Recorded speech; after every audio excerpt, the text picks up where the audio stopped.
we're just going to start with setting up the chainsaw. So oil goes in this front tank. And this is bar and chain oil. It's not motor oil or something else. Okay. This is what lubricates the chain so that it doesn't overheat. There's a little adjustment screw on the bottom that adjusts, whoa, that's a lot. It adjusts how much is coming out at a time. Okay, but it should all be good. It's just need to be topped off. But it's going to overflow a little bit, so it's going to be a mess. All right, so we can click those down to close them.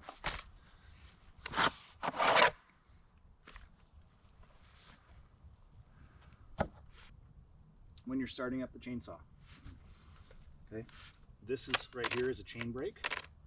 When you push that forward, it locks the chain. Okay, if this were to be cutting and it kicks back, okay, see how you're holding this here. If it kicks back, see how it stops the blade? Yeah. See what this is for? Right? Yeah. Okay, but that down keeps that from hitting you right in the face and splitting your face in half. To start the chainsaw, first we lock the blade. We put this switch right here all the way to the bottom. That's full choke. Put the saw on the ground. When you're really big, you can, with the bar locked, you can get away with drop starting it, but there's more danger there. Okay, so when we're gonna start this, you can put your foot right here on the bottom of the handle. There's a little flat spot. You push this down, and we're going to pull. The sequence for starting is we're going to pull until it kind of goes. Then we're going to switch to half choke and start it, and it might take a couple more pulls. Okay, but that's the typical starting sequence. Safety stuff. We've got chaps on, we've got helmets on, we've got gloves on. These are the really common areas for injury to people. Okay, so you're cutting and getting hit in the shin, or getting hit in the thigh, or flipping up and hitting you. There's also risk here, right? So one of the things when you're cutting is having that front arm kind of locked out. Let the chainsaw hang out there. We don't want to let it come and rest on here. Somebody was wearing these chaps and it didn't cut the fibers that actually stopped the chain in there, but it cut the outside. Okay, so I double checked all that. The fibers are still all good, so they'll still stop a saw, but the fabric on the outside got hit. Okay, because what he was doing is he was cutting, like he was cutting a log, and he was resting the saw here, and it kicked a little bit, and the saw came back, and the blade cut there. That could have been a disaster, right? If you didn't have your chaps on, that would kill you. Well, the blade didn't get stopped by the fibers. Blade stopped because he stopped the saw. Okay, so yes, but if it came back and the blade actually was running fast, like if he had a full grip of that trigger, that could have cut him right in the femoral artery and bled to death before we'd have been able to get an ambulance here. Yeah. So I'm very happy that it didn't happen, but the chaps are only a layer of protection. They're not a sure thing. Okay, so we got to be careful about this. Where's the first aid kit? Where are the first aid kits? Not down here. Didn't bring them down right here, but where are they? Do you know where they are? Where does a first aid kit live?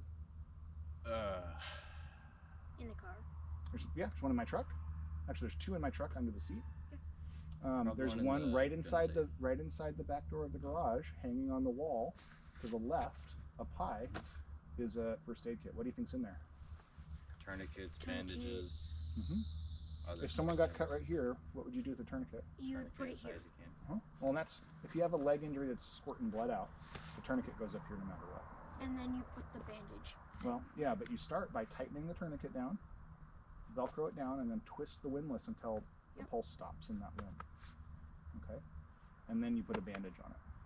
And the bandages in there have clotting aid in them, so they help with that. Okay? Not that we're going to have that problem, but that's something to always think about. Where is that stuff?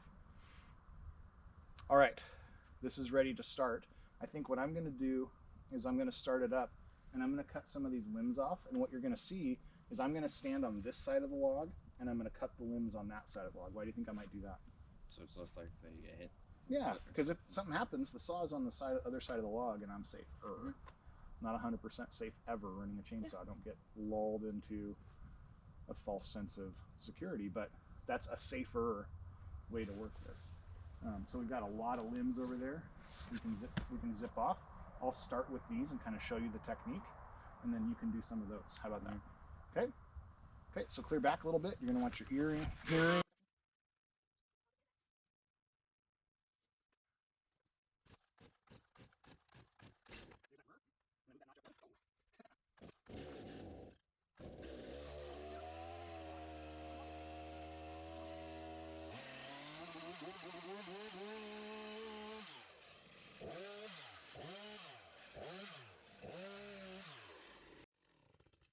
So, something to think about. The worst area for kickback is when things hit right here at the tip. If you're to cut one of these branches or cut the log and get it here and it catches, the saw comes up at you. This happened to me a little while ago. I was cutting with my foot like this on something and it caught and the saw kicked like that and hit my foot. I could have cut my foot off. Thankfully my boot was really sturdy and the boot took the damage, right? There's video of that. Okay, so we don't put our foot up there. We never want our foot up above where the saw could go, right? Because the saw kickback comes up. We lock that front arm out, so if it kicks, it's going to pivot. If we have a good grip on the back, it's not going to over pivot, right? Okay, sound good? Yep. So I did a couple limbs. You're going to do some up here. Want me to start it for you? Yeah, sure.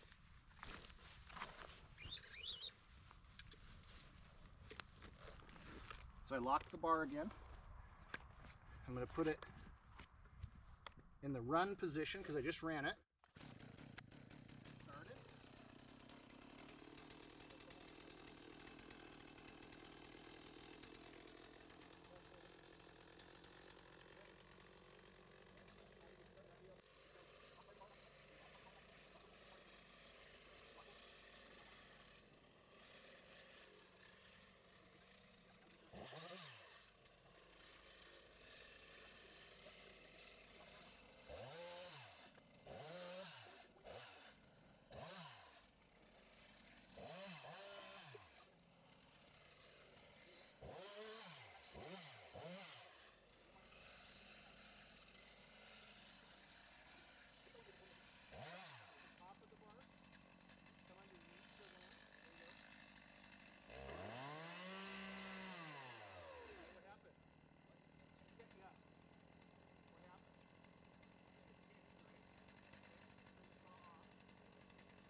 I set you up. So what just happened is called, the saw blade is bound. Okay, what I saw is this limb is out here hanging down, right? And what happens is weight closed your cut around the blade, right? Yeah. Okay, really normal thing to happen. So we just freed it. This isn't that hard because it's not a whole tree, right? So if something's going to be under compression, cutting from the top is going to allow that to fall open, and the cut will open more as you cut through it, right? Okay, so that's true whether it's a limb or the tree, like the trunk, right? If we were to go out there halfway on this part, look, where it's unsupported, and we were to cut from the bottom, you see how the same thing would happen? Yeah. Right? The weight of the tree would lean down, it would pinch the saw. So when we have the end of something sticking off like that, the top of it is under tension, like it's pulling. The bottom is under compression. Okay. What about over here where the trunk is laying on the ground? What's happening over there? It would pull it up more. Well, because the it's weight of the the tree is angle. pushing down on Yeah. the end, right? So if we cut in from the top, it's going to want to close up, sandwich up that bar in there, right? And bind a lot like this would have upside down. Okay? So like over here, if it's not laying on the ground, cutting up could be a real advantage because it'll kind of fall open. Now, where it's kind of flat down here, there might not actually be that much weight on there. It might be kind of deceptive. But if we cut some of that away and we get here where it's freestanding, now we'll have the situation where it's like this. Yeah. Okay, so you got to watch for that stuff, because if your saw gets caught, what do we do about it? Gotta turn it off. Well, you turn the saw off, yeah, because it's not going to cut. What do we do about it? How do we get it out? If it's pinched and we can't just lift the limb with 2 fingers and free it. How do we get it out? And do what? Chop the tree and hit the saw blade? That's not the best option. What else do you think we could do? Wedges. Yeah, we got wedges. We got plastic wedges, and they're plastic for a reason, right? If the saw hits them, or they hit the saw, they get damaged, not the saw. They're cheap by comparison, right? So if that saw kerf has pinched the saw, we can take the back of a hatchet or the boy's axe and hammer it into the saw kerf, and it'll spread it out. We can also use them when we're felling a tree if we need to keep the tree from leaning back on the cut, to help direct which way it falls. Okay, so you want to start again? Yeah. You want to try and start it this time? What's the sequence for starting? Put this down 1. Lock the bar first, so push the brake forward. Okay. Like that. Then You should probably put it on the ground. Put it over here on the ground. Okay. You put your foot on that part. Push down on that top bar. Yeah. Pull up.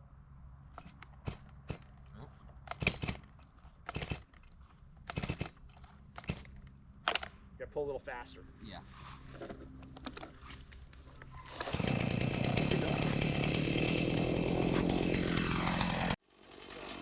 Oh, that's the off button. That's off. It's okay. That's you're just getting used to it. It's fine.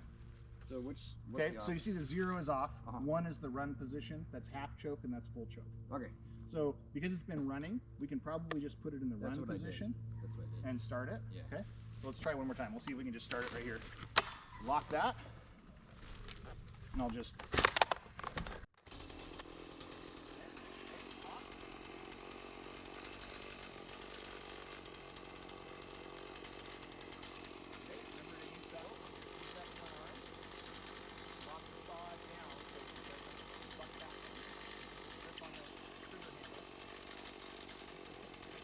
Parallel with the log and real close to the tree. Now come over the log. Lower the saw so you have to come back in. Handle on the saw. Out. Cut parallel with the log. There you go.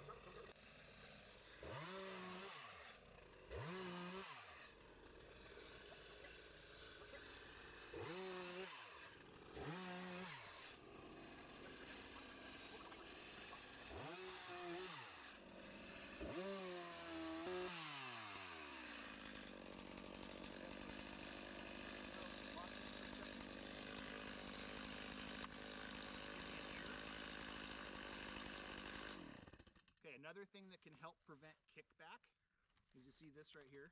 See these teeth?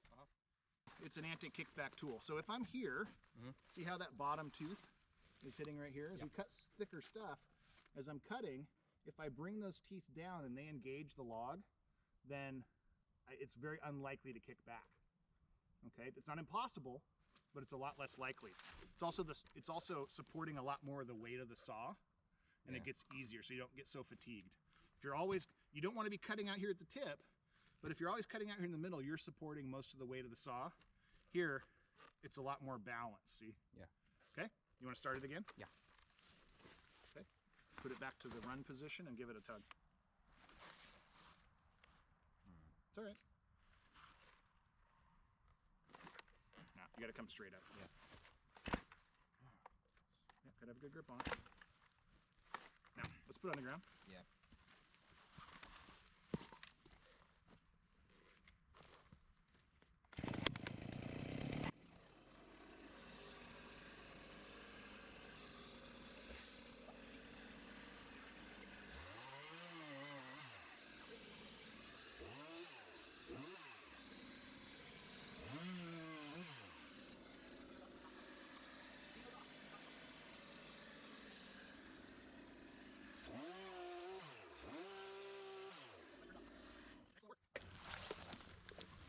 Another thing, if we are cutting on the ground, we will need to be very careful not to get the saw blade in the dirt. Even a split second of it running in the dirt dulls the saw immensely. Really good job. Okay. Yeah. Anything you think you could have done better? Probably. What? Probably. Like what? I don't know. Okay, constructively, before you cut it, you could have cleaned some of the limbs off. Okay. When you're cleaning limbs off, I want you to be, I know you're not confident with it because your first time running it is okay. But you got to be a little bit more assertive and positive. Okay, don't let the saw determine what it's doing. It's kind of like walking the dog, right? Yeah. You walk the dog, it doesn't walk you. And so if you're more positive and assertive with where you put it and you want it to run right here, you're going to end up with cleaner logs that snag less when you're pulling them out of the wood pile and stuff like that. Okay, but really good.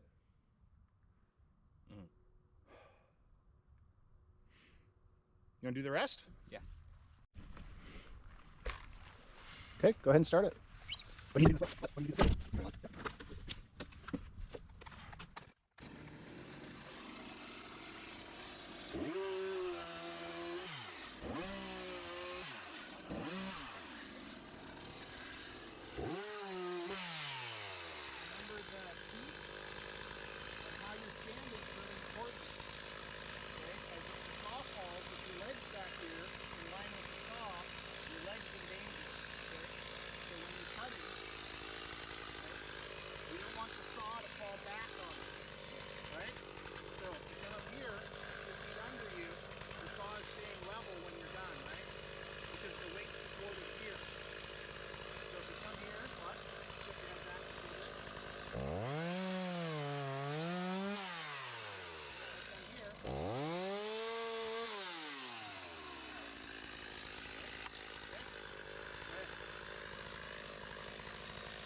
What just happened?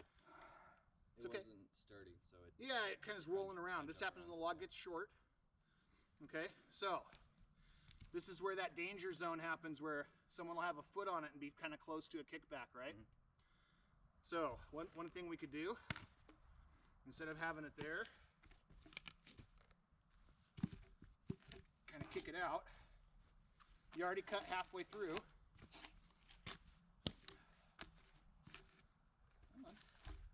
So if I cut it from the other side, I don't have to go all the way through. I can keep the saw out of the dirt, right?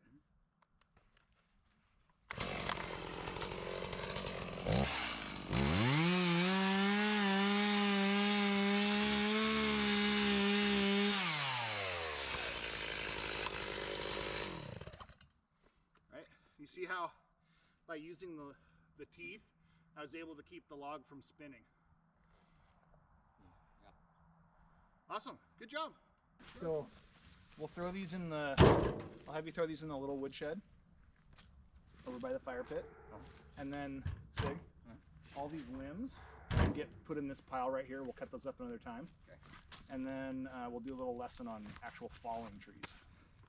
Okay. Sound good?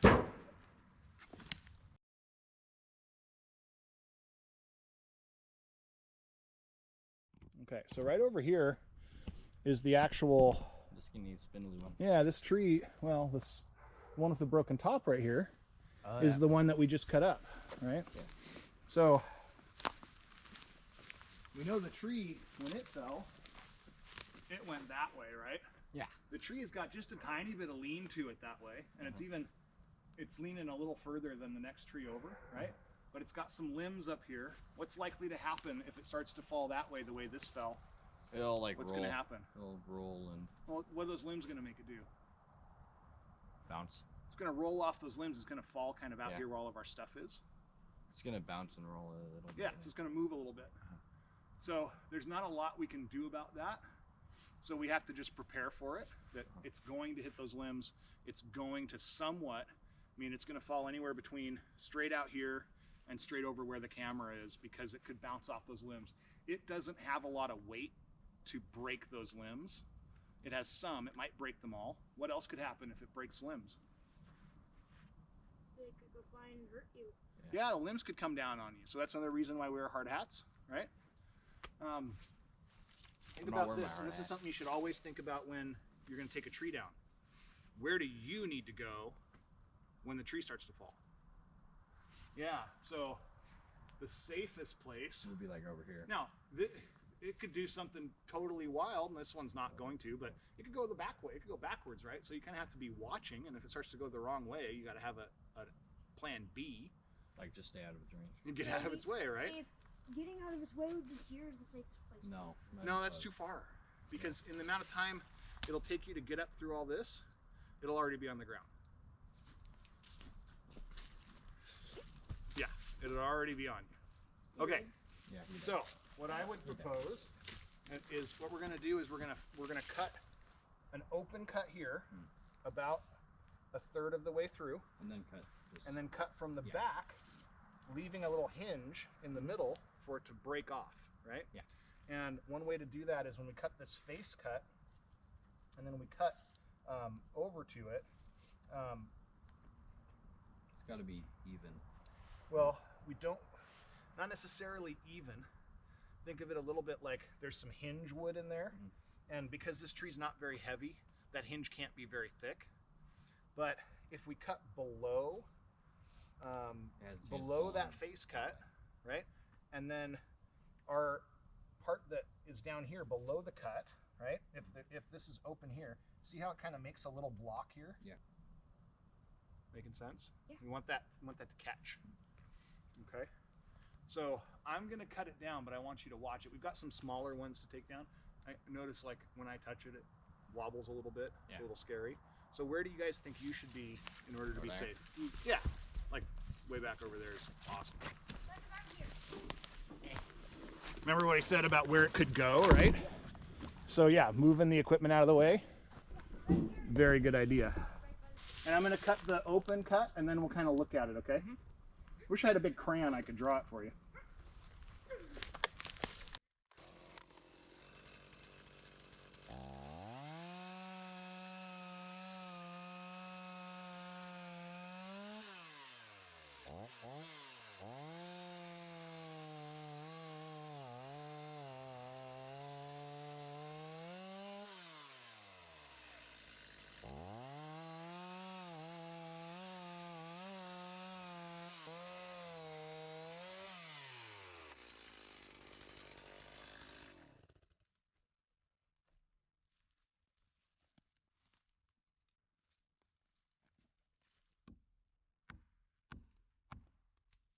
There we go.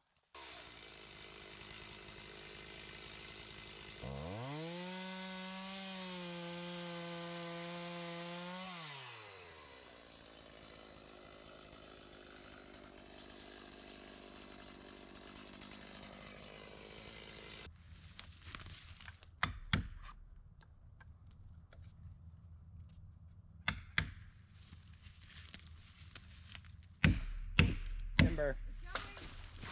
Oh no. There. Ooh.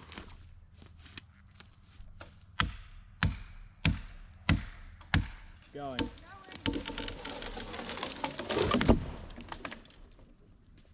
Nice. Nice. The dogs didn't like that.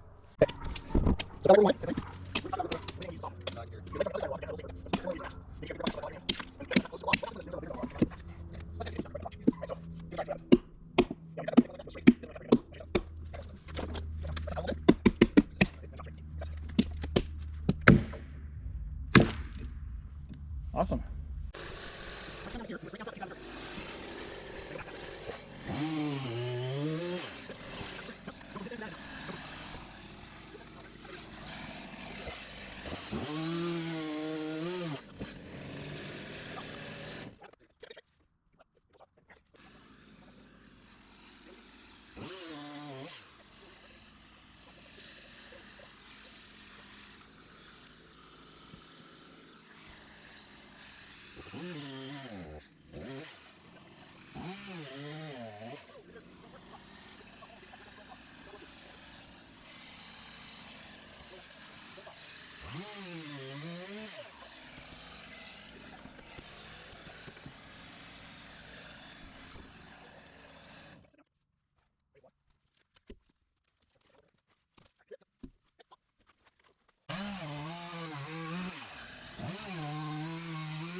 There you go.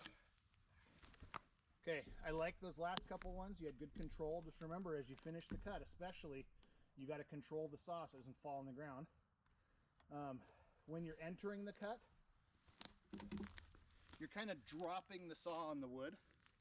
Okay, so as you bring the chain speed up and you enter the cut, bring the saw to the wood, don't drop it on there. Because what's happening is as you drop it, it's like kicking in. That's where you're going to have a kickback, is those sudden grabs, right? So bring it down and put that tooth right on the wood. Then as you're cutting, like these are getting thick, right? They're going to take a lot longer than any of those cuts. So if the tip comes up a little bit, that tooth hits on the wood and then you kind of lift up on the back of the saw, it'll create a little bit of leverage for you to bring the bar down through the wood, okay? Yeah.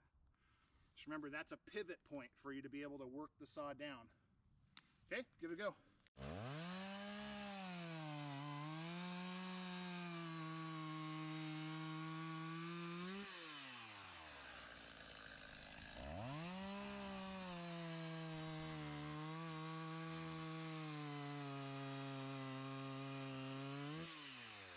Remember the teeth. Get those dogs into that log. Your teeth are this far away from the log. Bring the saw to the wood. Go for it.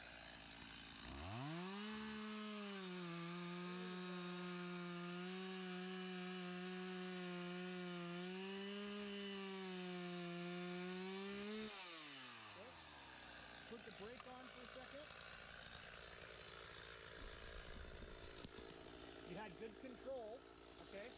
The thing I want you to pay, I'm going to do a cut. The thing I want you to pay attention to is how my hands are aligned with my body. Because you're still doing that thing where your hands are like here. I just don't love it. Because if it kicks, it's going to hit you in the side of the head and the throat. Okay? If it's here and it kicks, it's going to hit you in the hard hat and maybe save your life, right?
when we finish a job like this, we want to make sure we gas up the saw. Now, we didn't run a whole tank doing that tree, but 2 trees. no, it was one tree. Just 2 halves that came down at different times. Now, I notice there's all kinds of, we got sawdust all over the top of this. You don't want that in there. Yeah, I don't want that to fall into the tank and clog it up. But when we finish the job, filling the saw, there's still good chips all over it. Just blow it on it, like blow on it. Put that on so that, okay. We fill the saw tank back up so that if, you know, it was like there's an emergency, windstorm, trees on the driveway, we got to go right now, clear the driveway off, saw's ready to go. Yeah. Right? And then bar oil. Now the bar oil can kind of leak out, so where you set it, sometimes you can get a little bit of oil on the ground. That's just kind of how it goes. That's, oh, that just broke right off. You broke it. Yep, I broke it.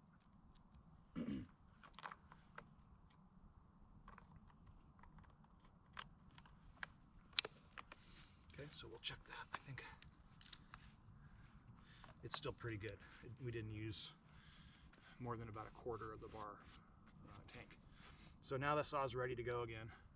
We have sharp chains. We could swap that chain out. I think it's still pretty good. But for that same kind of emergency idea, a fresh chain isn't a bad idea after a little bit of work like that. Especially after we got it in the dirt once. Yeah. That's okay. I It saw happens. sparks before it got in the dirt, but it's like halfway through the tree, so not sure if Well, that was... it's dark, and so sometimes you'll see stuff like that. It probably was... Wood chips like just caught fire? No, I think it was probably the bar, the chain just doing that against the bar, which isn't good. I kind of want to look at it and make sure it's oiling properly now, because that'll do that. If it's not oiling, you'll get sparks from the bar. But good job. So can I have the axe? And- Let's grab the Dad, tub what and is put an axe everything in the called tub. when it does this? It has a beard. That's what you're talking Yeah, Viking bearded axe. That's what I want.